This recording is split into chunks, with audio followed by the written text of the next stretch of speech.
Om Gan Ganpate Namo Namaha. Atma Namaste. So, in this video, we will be learning about planets' exaltation and debilitation and the Mooltrikon house, and along with that, some rules based on which the debilitation of planets gets cancelled. Okay, so first of all, let's try to understand what is the difference between Mooltrikon, exaltation, and debilitation. So exaltation and debilitation obviously is about where a planet is having most power, refers to exaltation, and where a planet is at its weakest point, that refers to debilitation. Now coming to this Mooltrikon, it's more like a stable zone where the planet feels most comfortable. So it can express itself more freely. So this is the basic comparison between Mooltrikon, exaltation, and debilitation. Okay. Now each planet has a different Mooltrikon house, and there are certain degrees within which it has more stability. Let's see that in the chart. So as you can see, Sun,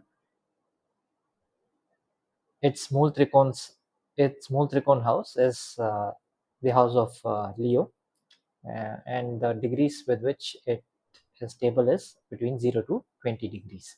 Likewise, Moon, the Mooltrikon sign is Taurus, and the degrees is within 4 to 20 degrees.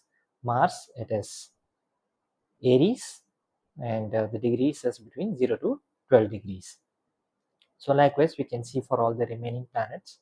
But the important point to understand here is that why planets choose to be stable in these houses. For example, let's take Jupiter. So Jupiter feels stable, or its Mooltrikon house is the house of Sagittarius, between 0 to 10 degrees. Now, in the house of Sagittarius, between 0 to 10 degrees lies the nakshatra of Ketu, which is Mool nakshatra or Moolam. Now, Ketu is a planet about spirituality, and ninth house governs your dharma and religion. So, this is more like a sign or a zone where Jupiter feels very comfortable, because Jupiter in itself is a planet of religion and dharma, and that is exactly why uh, Jupiter feels more comfortable, and it considers this as its Mooltrikon house. Okay, so for Rahu and Ketu, there are no Mooltrikon signs. The reason being they are shadow planets and they do not own any house in particular. So that is the main reason. But certain texts do consider that Rahu's Mooltrikon house is Virgo, and Ketu's Mooltrikon house is Pisces. But it is more of a disputed uh, thing. But yeah, please do keep that in mind. Now let's see the planet's exaltation and debilitation chart. So previously we have seen this planet's exaltation and debilitation. So as you can see, Sun is exalted in the sign of Aries and debilitated in the sign of Libra. So likewise, Saturn is debilitated in the sign of Aries and exalted in the sign of Libra. So Moon is exalted in Taurus, and it gets debilitated in the house of Scorpio. So each planet is getting exalted and debilitated in certain houses. Now here there is an interesting thing to note, that Kalapurushan's third house, fifth house, ninth house, and 11th house, this is where no planets are exalted or debilitated. So there is a hidden message from the universe. So third house represents your willpower and courage. Fifth house represents your creation, your Pura Punyasthan, your children's. It also tells about love. Ninth house is again about religion, dharma, higher education, and 11th house is about your gains, your community. Okay, so what here the encoded message is that every person has a choice, that he can either be a courageous person or a coward person. Okay, so third house is about courage, and through self effort one can learn anything and create something useful, which is the fifth house. Okay, fifth house is also your pura punya sthan. So here it's literally like your soul's imprint from the previous births, and it shines through these house. Then comes your ninth house, which is about dharma. So whatever activity you're doing, whatever you're creating through your learning, it has to follow the path of righteousness or dharma. And then lastly comes the house of the 11th house, which is about community and gains, or in simpler words, it is what you give back to the community, it is what you give back to the society. So the third house is about your learning, your courage, your self efforts. So through your self efforts you can learn anything and everything, and you can be courageous. It's up to you. And then in the fifth house you create something useful by following the path of righteousness and give back it to the society. So this is the encoded message here, and that is exactly why in all these four houses no planets are exalted or debilitated. Okay, now let's try to understand exaltation and debilitation through one example. Let's take moon. So moon represents food, and as per Kalapushan's order, the house of Taurus is the second house, and it represents mouth. So we take food via mouth, and once the digestion gets completed, the next day it gets excreted. So the house of Scorpio, that is your eighth house, and it tells about the excretory system, and that is exactly where moon is also getting debilitated. So like this way you can connect the dots and learn it in a very simpler way. But as and when you know more of the Karaktattvas, you'll be easily able to decipher. But for now, you can definitely memorize this chart. But like I said, as and when uh, your learning into astrology grows, you'll be able to decipher these things very easily. Okay, so this was about the planet's exaltation and debilitation. Um, one more point about debilitation is that if a planet is debilitated, it will start to give positive results only after the age of 40 years. Okay, so this is just one of the points related to debilitation. Now let's try to understand when this debilitation gets cancelled, and there are about some 9 rules. Let's see each one of them. There are 9 rules through examples which tell about when a debilitation gets cancelled.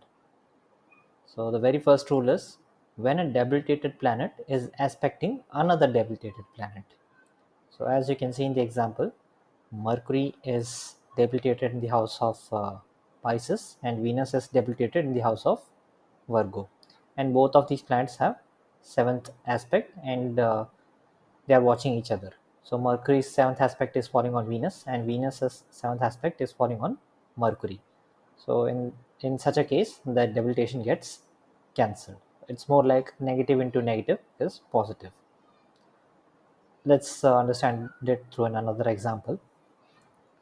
So here Saturn is debilitated in Aries, and Sun is debilitated in Libra, and both have seventh aspects, and each of the seventh aspect is falling on one another, thus cancelling the debilitation. Another example, so you can see that Jupiter is debilitated in Capricorn, and Mars is debilitated in the house of Cancer. both have its seventh aspect falling on each other, thus cancelling the debilitation. Okay. Now the second rule is when an exalted planet aspects its vision on a debilitated planet. So for example, as you can see, again Mars is in Cancer where it is getting debilitated, and Saturn, which is exalted in Libra, its 10th aspect is falling on Mars. So if you count 10 spaces or 10 houses from the house of Libra, it will fall on Cancer. So 1, 2, 3, 4, 5, 6, 7, 8, 9, and 10. Okay. Another example would be, so Jupiter is exalted in Cancer and Moon is debilitated in Scorpio. So Jupiter's fifth aspect is falling on Moon, thus cancelling the debilitation. Okay. Another example, Saturn is in Aries where it gets debilitated. So Mars is in Capricorn where it gets exalted. So its fourth aspect is falling on Saturn and it cancels the debilitation. Third rule is when the lord of a house aspects a planet which gets debilitated in that house. This is a slightly complex rule, but let's try to understand. So as you can see, Mercury is debilitated in the house of Pisces.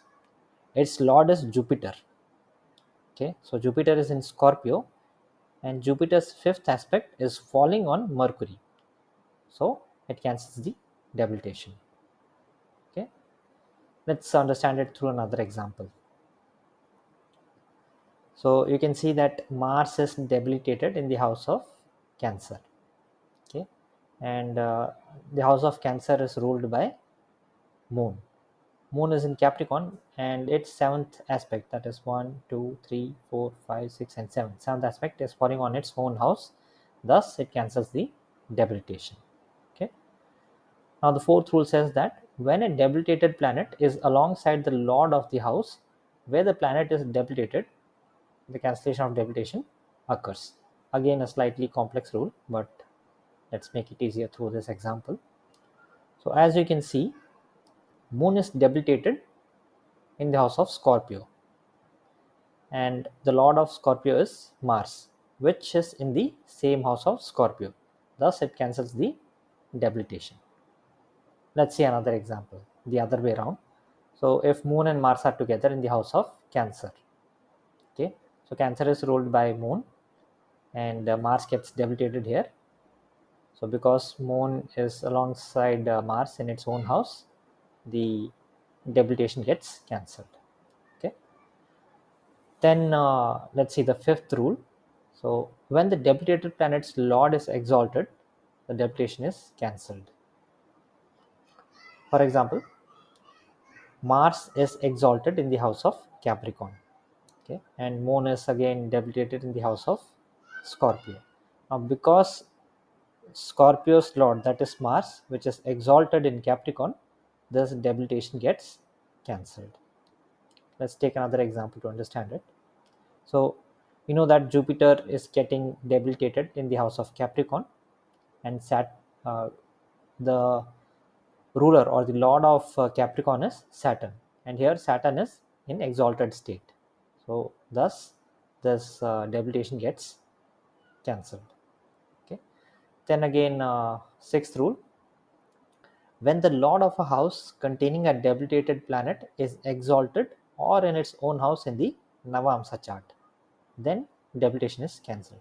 I remember I told you that there are two charts which usually will be there, which is the Rasi chart and the Navamsa chart. So here Moon is in Scorpio, which is debilitated, but its lord or ruler, that is Scorpio's ruler, Mars, is getting exalted in the Navamsa chart, which is in Capricorn. So in such a case also, the debilitation gets cancelled.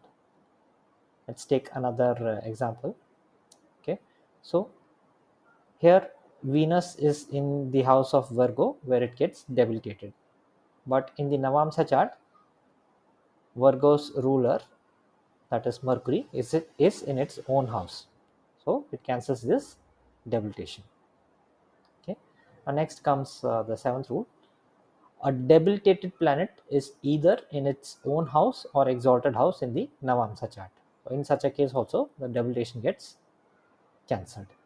So for example, Venus is debilitated in the house of Virgo in the Rasi chart, and in the Navamsa chart you can see it is in the house of Pisces where it gets exalted. So in such a case also the debilitation gets cancelled. Again, through another example, so Jupiter is in its debilitated house of Capricorn in the Rasi chart, and in the Navamsa chart it is in its own house of Sagittarius. So in such a case also the debilitation gets cancelled. Okay, now next is the concept of Vargotama. Okay, so as you can see, um, moon is in Scorpio in both the houses, I mean both the charts, Rasi chart as well as the Navamsa chart. Moon is debilitated in Scorpio, but it is still in the same house in Navamsa chart also. So in such a case the debilitation gets cancelled. Okay, let's take another example. So here again, Venus is in Virgo. The same Venus is in Virgo in the Navamsa chart as well. So in such a case, the debilitation gets cancelled. The last rule. So when a debilitated planet goes to its own house due to the rule of exchange or parivartana. So we have learned this rule previously. So as we know that this is the house of Leo and its ruler is Sun. So Sun is currently in the house of Libra where it gets debilitated. Okay, and the lord of Libra is Venus. And Venus is in the house of Leo. So the interchange happens because Venus is the ruler of Libra and Sun is the ruler of Leo, and both are in each other's house. So they interchange their places, and in such a case the debilitation gets cancelled. Okay, so these were the 9 rules. So this was about the cancellation of debilitation. But like I said, whenever a planet gets debilitated, it's just that it will give positive results only after a certain period of time, that is 40 years of age. Okay, so this was about the chapter of exaltation, debilitation, cancellation of debilitation, and Mooltrikon houses. Okay, see you in the next video. Thank you.